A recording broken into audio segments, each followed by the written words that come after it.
We're good. Bloody hell.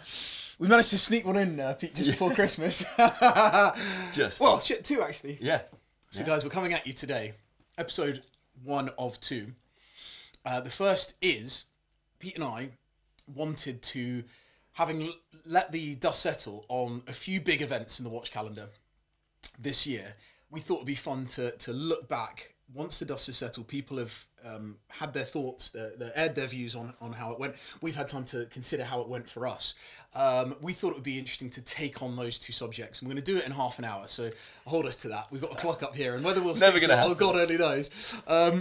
But the first event was GPHG before Dubai Watch Week? It was, yeah. GPHG and then Dubai Watch Week. I went to GPHG, Pete went to Dubai Watch Week. I've never been to Dubai Watch Week. I've been to GPHG now 3 times. This was my hat trick. This was my third outing for GPHG. And we just thought we'd share some of the highlights and some of the some of the things that maybe could have been improved for next year. What we're going to do about going to these things, if we can. Yeah. I certainly want to go to Dubai Watch Week next It's year. 2 years' time though now for Dubai. It's Sorry? every 2 years. Yeah, I think maybe next year they might do the New York thing because last year it was in New York. So they sort of ship it somewhere. I wonder whether it goes somewhere else. I don't know yet. But as in, it's every 2 years, and so you're going to have to wait. Oh, no. It'll be worth the wait though. No. Everyone was asking after you anyway. No. And I mean, we were meant to do this a lot earlier as well. As much as we're saying, once the dust settles, I love this guy. This guy, anyway, it was We because were I had meant the to have flu. done it immediately after Yeah. it happened, so it would be fresh in our minds. But I had the flu, so it was my fault. Pete was incredibly unwell and had man flu, but Yeah. Look, we all know what it's like. God rest his soul. Right, Pete, should we start with GPHG? Just given the time. So as I say, third session for me. Let's give some context to the event itself. It is often referred to as the Oscars of the watch world, and having thought about it, the only competition it has is there's a few magazines that run awards for CEO of the Year, Watch of the Year, Chronograph of the Year, and that's probably the only. I can think of the Revolution Awards. I can think of. Didn't Louis Vuitton? They do. Louis Vuitton has just started. Just started giving out- independent sort of. Yeah, watch Jean awards. Arnaud there at Louis Vuitton's just kicked off with an independent watchmaking program. I don't know necessarily what the award actually is to the winners of this. Now I saw not a few nominees come I out saw with it. it. Simon Brett being probably the star of the show across his awards and the GPHG awards. And I don't know what they get there at Louis Vuitton, but it strikes me that no one has been able to capture the market, solidify their position like the GPHG has. So it was founded in 2001, and then I think it was 2011. It became a sort of a public. It became a public entity in some capacity in Geneva in Switzerland, and then 2020 was the introduction of the Academy, and I was inducted into the Academy, I believe, in 2021. So what happens there? What do you get? Do you get a cap? There are people playing trumpets as you sort of walk down an aisle. Someone arrives at my front door and drops to their knees for me. No, they don't. Nothing actually happened, Pete. Honestly, I got an email basically saying congratulations, you're in the Academy. And how many are in the Academy? 850 this year. Wow, 850 okay. this year. I was taken back. I didn't know what it meant, and what it really means in reality is you get the opportunity in the broader Academy, and the Academy consists of members of the watch media, collectors, brand representatives, and others, and collectors, and of course it's tricky. You know, one of the first pages is you sort of disclose a couple of your conflicts of interest, who you work for, who you're paid by, who you represent, and of course. We all know the thing about any media these days. Any media is tricky because, of course, you are paid to support certain brands. Fortunately, and at my position, I'm not paid by many. I'm paid by one or two to do some things, but in every instance, it's because I love the product and love the brand and always have done. But you declare that there, and you then crack on with your votes. And you and in the Academy, basically the first filter for all of the watches that have come through that year. And so you on this back end system, you give your scores to each watch. Right. And so you have 6 watches, I think. So this is all the watches that are released in 20. No, they have to be submitted to the GPHG. It costs the brand, as I understand it. It does cost some cash to submit a watch. Because I know FP Jean obviously won it a few times and then no longer participates in it. Quite a few brands don't participate. So that's an interesting point, is that it's become quite strategic. Oh, sorry, and controversial. it's become quite strategic and controversial because some brands do participate and some don't. Yeah. I can't answer the question. I mean, the reason some don't is because, of course, you're exposing yourself, you're putting yourself on the line, and you know, it's not a nice look not to win if you're a brand that believes that you're a winning brand. You're the best. You're the best, yeah. And it would also be fairly dull if every year the same brand won, because these are just known as the best brand. If Rolex were involved, they're not involved, but Tudor are involved. But if Rolex were involved, that's a really interesting thing. Yeah. So why Tudor but not? I have no Rolex? idea. I've got no idea. They had they've always done well. Tudor, I think. I don't think. Yeah, they've definitely won awards in the past. And inevitably, if Rolex were in themselves, they would win almost everything because everybody feels that they have. So tell me, as a member, right? As in, because it's, I just said it would be fairly dull if the same brands won every year. As a member, are you naturally just purely voting for who you feel is the best watch in the best category? Is that naturally happening? Those that are nominated, you give them all scores, or is there a little bit of Tudor this year? Like, is there a little bit of like, let's you know, they haven't won for the 3 years or whatever. I think there's always some concern out there amongst the broader community, and now more than ever, the voices out there amongst the community online are louder than ever, which is great because it holds people to account. As long as there's no offensive stuff, we don't need to be offensive about individuals and stuff. But generally speaking, the voices. I thought you were talking about an Anderson Genève, old school sex watch. The Montre Attack, the. Erotique. That's the erotique. The erotique. Yes. No, it's not the erotique. It's called something else. It's called, anyway, no, it definitely there might be stuff going on. I can't comment on that. All I know is that we are at home by ourselves voting, 850 us, and then there's the jury. And the jury is the big cheeses, and that is Nick Fawkes is the president of the jury, has been for a few years, I believe now. He's an author of books for Patek, for Jaeger, for the Reverso, and others. He's sort of an old school British journalist, and the jury is 30, comprised again of from the 850, but of people from all around the world. I don't necessarily know how the jury are selected. There is a protocol, a process about that. Does it change each It changes year? every year. So you will get your jury service. I you don't might know. get the letter through the door. I would be very surprised if I did. Okay. But the GPHG really? are watching tonight, please do give me a nudge for next year. No, it can be transformational, I think, in many respects, because if you're on that jury, I mean, 30 people, to think you are, because you were at that point, once you're on the jury, then you go to Geneva a few days early before the show, then they put up all the watches up on the walls, you've got the watches in front of you, and as tables you are dissecting each and every element of that watch, and that's when the voting takes place. Okay. And so I would say if there was collusion or some backhanders going on, or some watches, some tourbillons, petrocalendars being handed out, which I don't believe there is, but if this is why you want to be in the jury. If there is, then it's happening there, because it's not happening in the Academy section. The Academy section is the lead up to it. Yeah, I mean, I actually, it's funny, in Dubai Watch Week, oh God, I've forgotten his name, this is terrible, but there's been a guy who's embedded in tennis, which obviously I am as well. He's another tennis commentator, tennis interviewer, but from Portugal. I'm sure you will know him. Sure you'll know him. But anyway, he was on the jury a few years ago, and he said, I won't mention who, but one of the watchmakers found out which way he voted, and the fact he didn't vote for his, and got a bit of a telling off, like, how are you not voting for Mike? But anyway, that was the story. I won't mention the brand, and I won't mention who it was, but he knew he was close to the brand, and he said it was a really tough decision, but that showed you it was, there was no bribe, it was completely genuine. He voted, what he thought was the best watch, but obviously, unbelievably, it was discovered later that he'd not voted for a certain watch and got it. How can you not vote for me? Honestly, speaking to people there, going to the event now 3 times, I genuinely feel that people are there expressing themselves, and it's a vote, it's an opportunity, and I don't think you can discard that. He was certainly saying it was all completely and there was no sort of backhand with the jury and nothing like that. I really don't think there is. So ultimately they do a great job. It's quite a bizarre evening. Online you can watch it, and it looks a lot bigger on the screen than it does in reality. It's actually quite a small auditorium. Not in a tux, no. So it's not proper. I was thinking, would it be Oscars sort of? I think if it were in London, I think it would be black tie, and I think we would revel in that idea. But I think there it's definitely more relaxed. And can a fan go? Can is it open for the general public? No, you have to get just tickets. the 850. So all the brands that are that put forward get tickets +1 or +2, and so people they bring their team members, they bring the watchmakers, they bring members of the team, which is cool. But no, it's not open to the public, but you can watch it online. You can see it on social streams and other things.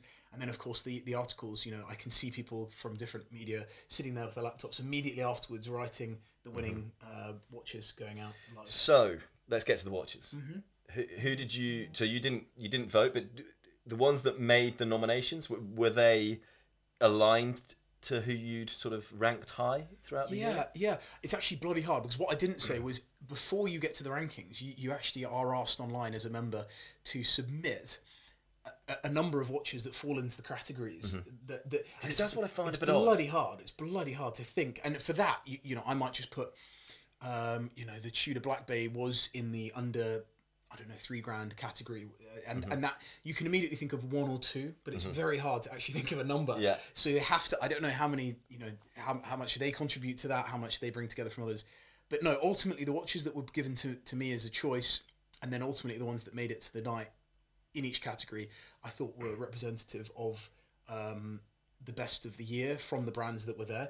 Of course, you know, there are big areas that they don't cover. Rolex being one of them, Patek being another. Yeah. So you don't see them. Yeah. No, I mean, to me, I was thinking actually coming over today, you know, what were the key watches, and immediately I think of Simon Brett. You know, he did win. Yeah. He won. I think it was the Aiguille d'Or, the main. The big, my French, I'm not sure how good my French is.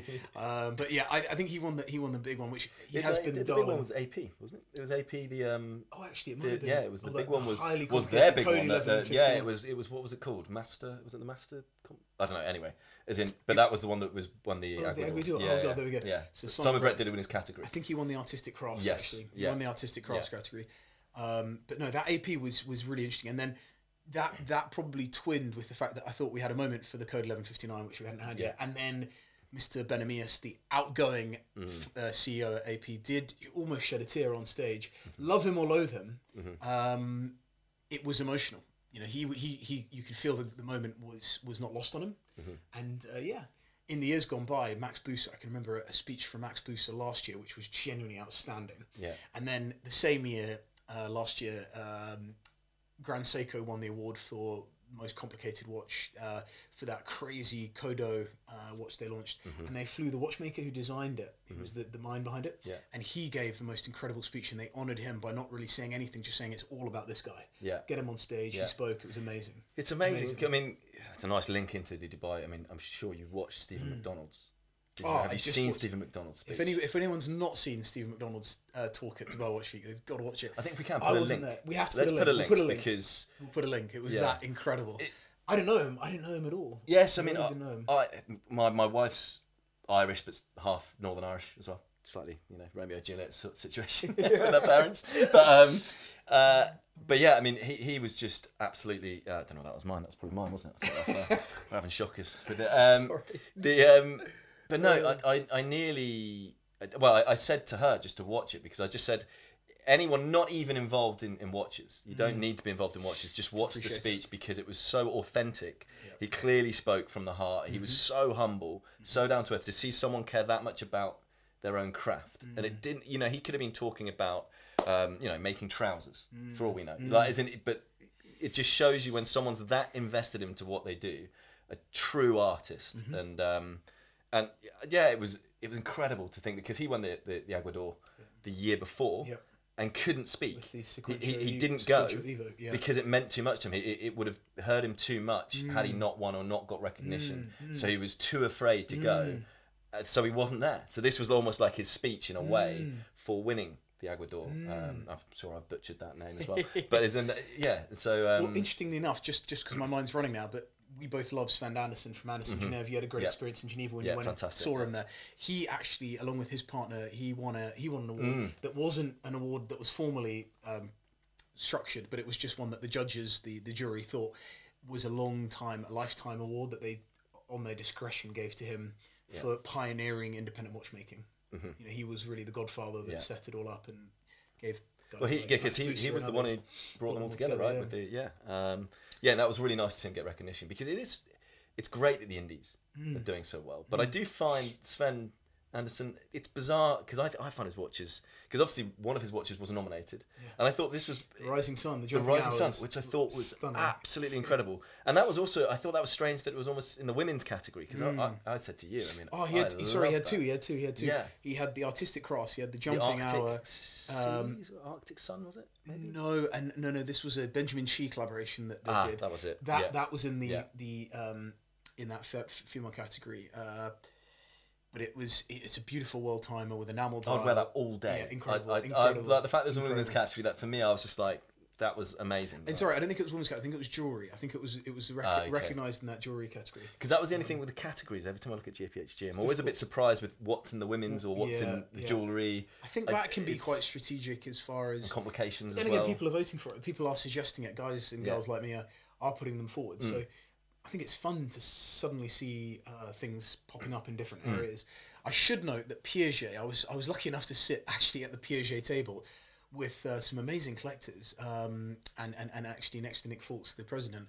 But they won 2 awards, the only brand of the evening to win 2 awards, which was very cool for a cuff jewellery watch and another. So Piaget doing amazing things. Maybe a sign to come for 2024. And we've often talked about them, right? In terms of just like undervalued, underrated, and the history's there, and also the creativity's there. Yeah, great. Anyway, right, let's switch because we're going to be in trouble. Dubai Watch Week. Dubai Watch Week. So how did you go into it? You were going in. Were you going in with expectations? You've been once before. So been once before. Yeah. So I went 2 years before, Yep. and didn't know what I was going to get myself into, and was blown away by it. And talking. Look, I mean, I'm not someone who's been to Watches and Wonders, but I see it from afar, watching all the videos on it. I've been to other things similar to that, so I can sort of gauge it. Whereas I couldn't believe it 2 years ago.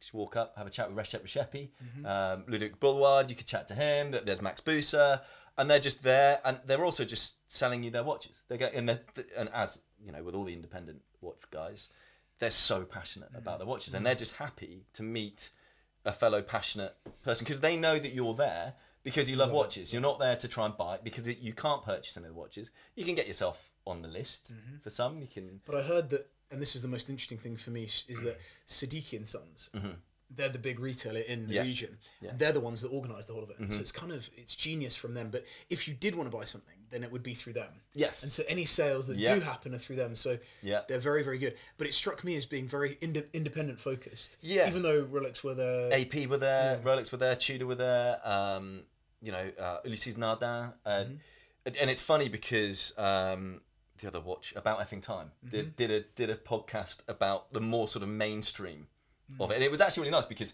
for me, the interesting time this way around, I think that the test for me was, I brought one of my best mates. He's a big watch fan, and I was so worried because I thought I had such a great time 2 years ago, and the access was just so kind of, I don't know, it was so difficult to say what it's like, because the fact you meet the watchmakers, and it's not crazy busy, and also it's in Dubai, so they literally will hand you this, 500,000K watch, where's it actually you held? Get to try it on. Where's it actually held in Dubai? It's I forget what it's called. It's not. It's funny. It works really well as an event. It's not the easiest to get to or park, so it's not an ideal location. No, it's part of a giant sort of complex, mall type complex. I mean. It's in the something district, like business district, and anyone can go to that. Anyone could go to anyone. You don't. I mean, so from day one till the end. Day one to the end, and it goes on for how long? It goes on for. I think it started on the Wednesday and finished on the Monday. And actually, the Monday, the last Monday, is probably the best day to go, because it's dead quiet. Having said that, all the people, like the Moser guys, and everyone is exhausted by them, because they've just been like chatting and chatting and chatting. But as long as you recognise that, they're lovely back to you, and as long as you sort of say, "Hey guys, look," but it's incredible the fact that you can put on all these absolutely incredible watches that you just don't get the opportunity to put on anywhere else as a general public member, and you get to chat to the watchmakers or CEOs of the companies, particularly in the independent watch area. And as I say, my big fear was that you know, with the watch market has exploded over the last few years. So my big fear was like, oh, this is now just going to be ransacked. You're not going to be able to move. But it wasn't. It wasn't. It was busier, but as in there were certain times where it was less busy. And what are you going to some of the talks? Are you then just roaming around freely? They'll see you. You don't have to book a meeting. You just rock up and see them. Yes, you just rock up as press. You can book meetings with people. I was there as press, but didn't use it at all because I was there more with my mates. Yes. And actually, I felt that was the better way to do it because you then got the more general public experience, and then you feel, right, this is how the brands are treating the general public. And that's the lovely thing with it, is in you get treated really well by absolutely everyone. And I don't know, I just think with the indies, they are like, because they are just natural, that's the Stephen McDonald effect, right? As in they care, it's a passion of theirs. So they just love the fact you can come and speak. I mean, anyway, my friend that I brought over there, and it was, you know, it's a big trip for him, a lot of money to spend to get over to Dubai. It's all free, everything else is free. We were meant to do talks, we were meant to do these workshops, and sadly the morning that we had all that booked, there was a storm. I saw that. We actually, that was the day we were meant to do everything, and it kind of... And food and drink, as crazy as it might sound, food and drink is such an important part of these shows. They don't offer anything that's included, but there is facilities. There's good food, there's good drink. Yeah, there's food there, there's drink there. 2 years ago, I was able to get to a couple of watch launches, which was great. Again, as a general public, you could just go, and, you know, free drink, free food, great, you know, a little bits and whatnot. So it must be connected to a hotel, by the way, because otherwise you wouldn't be able to serve drinks. So it obviously is connected to a hotel somewhere, which is like everywhere in Dubai. Somewhere's connected to a hotel, hence you can serve drink. But no, I mean, as an event, it's one of those that if you are a watch lover, everyone who I think is a watch purist, particularly fan of indies, they are like, it's like nothing else. My best mate who came over was like, he was just blown away. He could not believe it. What did he fall in love with watch-wise? And what did you fall in love with? So he completely fell in love with, and I completely understand it, the new Streamliner small seconds for Moser. Smaller case size. Smaller case size. The dial is obviously very Moser, but it's just, I think it's perfect Moser dial. Also something to do with the smaller seconds, how that works. But the smaller case size, I've always... Look, I love the Streamliner because I love what they were trying to do. It's different. It doesn't look like anything else. It's funky. It's kind of space agey. But the fact that it always felt to me when I tried it, it was just too bulky, just too big. Didn't suit me when I wore it. I was like, oh, I really wanted to like this, but it just didn't. And you're not scared of a big case. I'm not scared of a big case. Yeah, the Yellow Peril is not a small watch, but it works for you. Yeah, and so what? Just that it's only like it's weird because it's only like a millimeter they've reduced everything by, but yet it feels considerably different. Yeah, considerably different. I mean, what more similar to sort of the Laurent Ferrier Auto Sport that I got to try that on as well. Yeah. You know, Laurent Ferrier's son was there, lovely guy. You know, this you just meet somebody. So that was my friend Andrews. He's now in serious trouble. We'll probably get him on the pod if he ever gets hold of that watch because he's looking to move house and you know, he's not in that sort of way. So he's going to sell like his whole collection to try and fund that. What watch. dial colours does it come in? It's only blue. Blue, but it's fume. Okay. Fume enamel. Did you get a price on it? It's about 28, I think, something like that. UK. It might, maybe I think it's 29 euros. So it's very much in line with a Royal Oak, like a jumbo. It's gone up. It's jumped from 22 because the various things that they've done with it. Obviously, the micro rotor wasn't up, so they've changed the movement. Amazing how much they do in house there at Moser, because they acquired, I think this year or last year, Agenor, the movement maker. Yeah. Who made movements for Fabergé and others, but amazing independent. So they've got lots under their roof at Moser. And there, actually, at Dubai, they had their almost entire collection. And obviously their collection is bonkers. You know, you've got the sort of watch that... Wandering Hours. All the Vanta Black stuff. Yes, but they've also done some really bonkers stuff. What's the one with the... cheese watch. The cheese watch. They also had the one with the cut, you know, where it's like a beep. Oh, the QR code. Yeah, QR code. They had that there. And all sorts of... And they said to me at the time, they were like, you know, we don't even see these usually, but here it was with the case. They don't make many watches. No. A friend of mine in... and also the Panda, they had the... Because I only watched... The Pandemonium. Because with MBNF. With MBNF, because Only Watch died, got to try that on. And this is it this year. That was the one thing this year. Yeah. You know, I tried on Reshep Reshepi, the anti-magnetic. Stunning piece. I mean, you know, to try on those watches, I mean, that's, you know, millions of pounds it would have gone for. Just and to special. Meet him as well. And to meet him as well. I met him 2 years ago. The most dangerous thing is... He said he remembered me, but...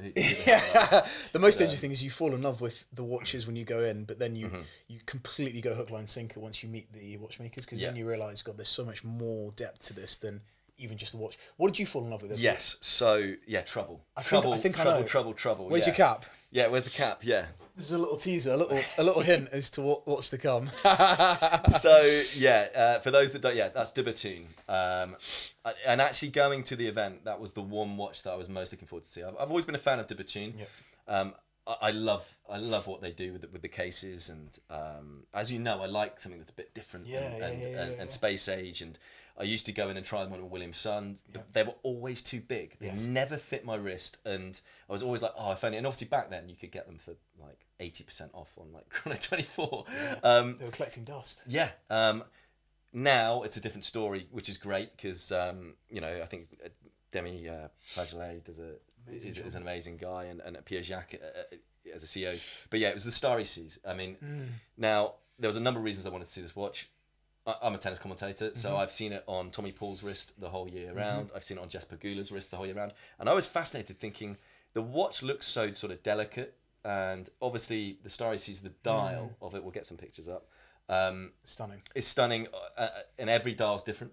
It's a mosaic dial, but it obviously looks like Seas, but every dial is different.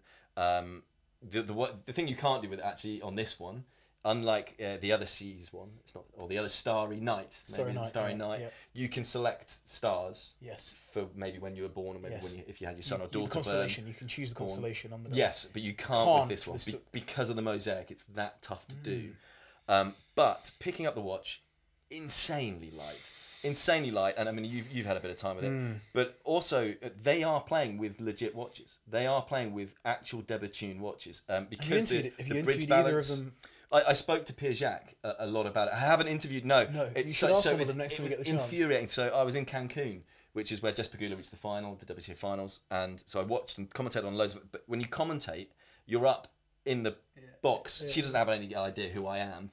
And so I just never. I was hoping I'd bump into her at some point, because often you do, and I would have said, "Hey, got to see that watch." How's it doing? Never bumped into her, and obviously, but I mentioned, I always mention it on air, so I'm like, but no, I mean that watch blew my mind how light it was, and that for me, it's a sports watch, but it's an amazing amalgamation of fine art and individuality and sport, which. There isn't anything. I feel like I love individuality. I love being unique, not getting what other people get. I love art. And art and sport don't tend to cross over too often. So the fact that they've got this piece of art on their wrist as they're playing tennis, like I'm playing tennis to an unbelievable level, is just incredible. Did you ever play with a watch on? Like always. So I always played with my F1, my Tag F1. Yeah, always had it. Did you ever actually want to know what the time was in any shape or form? Did you ever? Was it just feeling? I'm not sure. Yeah, it was just you feeling good. However, you felt good. As I said with that watch, it never left my wrist. I slept with it. Everywhere, showered with it. All of that. I'll mention a few other just because we're going to run out of time. Yeah. So De Botton, amazing. Yeah. So your thoughts actually on no. Just to say that it's not like a Richard Mille. It's not like a other watches that athletes have worn in competition. It's got a delicateness to it. It's got an elegance to it. Yes.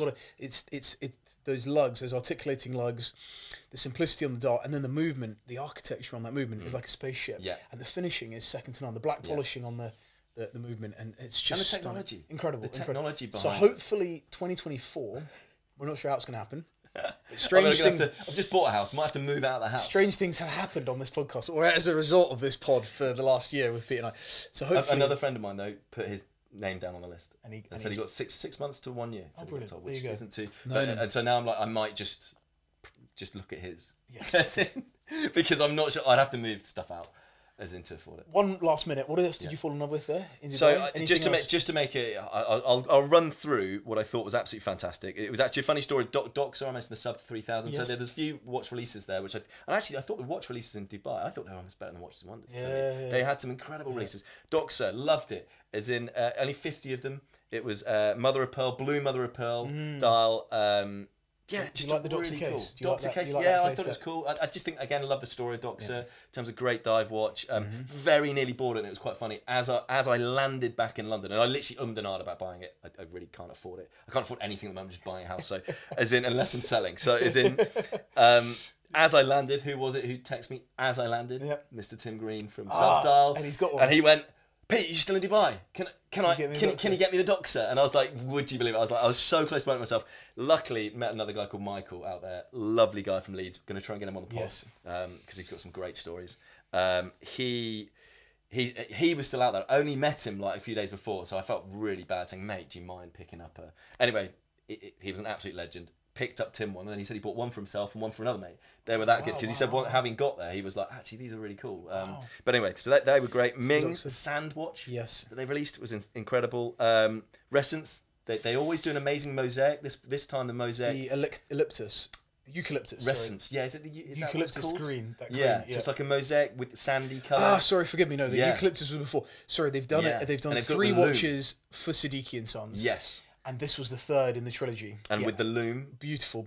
And the mosaic. Inspired by Arabic tiling and other things. Incredible. I'd mentioned Recep. Obviously, Laurent Ferrier, by the way, yes, you should get that watch. Sport Auto, what do you think? Yeah, massive fan. Incredible. Massive fan. Once I tried it on. Incredible. They actually won the Tourbillon of the year at GPHG as well for the salmon-coloured Grand Sport Tourbillon. And almost there. And then we mentioned Stephen McDonald already. Ludovic Ballard, just to mention to him, because I just thought him and his partner were like the loveliest people. Cause they were so they love you as well, obviously, but could have chatted to them for you. Again, the passion, the knowledge. Big Djokovic fan is she, which we sort of connected over because he was playing Sinner at the time. She's Italian, and so she was still like, I still want a Djokovic a little bit, but, anyway. But no, just so lovely people. I mean, as I say, everyone was lovely. The MBNF guys. All of them there. I mean, that watch as well. That incredible... God, I don't even know what to call them. Everything coming out. The little mini houses. Yeah, as in... futuristic. Yeah, I mean, again, the technology, the craftsmanship inside that. But just the MBNF guys, big shout out to them. I think they do an amazing job. As in, again, the passion just seeps out. And Max Boost is so... That was a funny story. One last funny story. We're almost running out of time. Rory McIlroy came along. Oh, did he? Yeah, came along. He's Max with Amiga. had no idea who he was. So Max just strolled up to him, and Max, he just walked up. Max started chatting to him, going, "Oh, you're wearing an Amiga?" And he was like, "Oh yeah, because I got to." And he was like, "Okay." And Max just didn't bat an eyelid, then started chatting about all the MBNF watches. Please tell me he sold him one. Please tell me he sold him. I'm not sure they did, but as in, it was just hilarious that he was there. And it's cool that he's there. Stephen McDonald was there watching the conversation, fellow Northern Irishman, of course, and was too afraid to go up to Rory McIlroy because he was like, he's a legend.